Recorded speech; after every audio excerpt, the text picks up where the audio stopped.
নমস্কাৰ সকলোকে। এটা ডাঙৰ ঘটনা ভাবিলোঁ আপোনালোকৰ লগত শ্বেয়াৰ কৰি দিওঁ। আৰু বহুত ডাঙৰ ঘটনা, আচলতে শেষলৈকে চাব। কেৱল মোৰ লগতে নহয়, কেইবাগৰাকীও জড়িত আছে এই ঘটনাটোৰ লগত।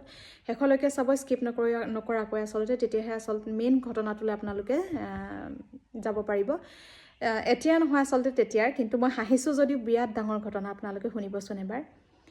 তেতিয়া চাৰিওফালে জয়মতী উৎসৱ পাতি আছে। আমাকো ৰিহাৰ্চেলৰ কাৰণে মাতিলে, লাই লেচাই হ'বৰ কাৰণে। মই লাই হৈছোঁ আৰু লগতে মোৰ সমনীয়া গোটেইখিনিৰ সৈতে মানে ৰিহাৰ্চেল কৰিবলৈ গৈছোঁ। মোতকৈ ভণ্টি 4 বছৰ সৰু।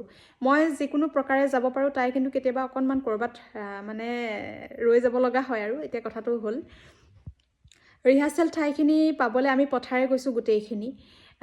ৰিহাৰ্চেল য'ত হৈ আছে সেই ঠাইলৈ মানে পথাৰৰ পৰা অকণমান এটা লুংলুঙীয়া খাল আছে, খালটো পাৰ হ'ব লাগে।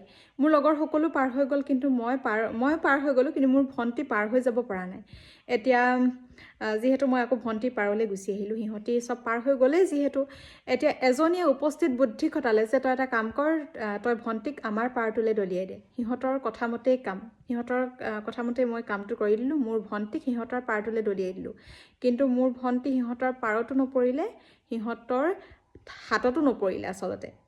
তেনেহ'লে ক'ত পৰিলে আপোনালোকে কওকচোন বাৰু এবাৰ।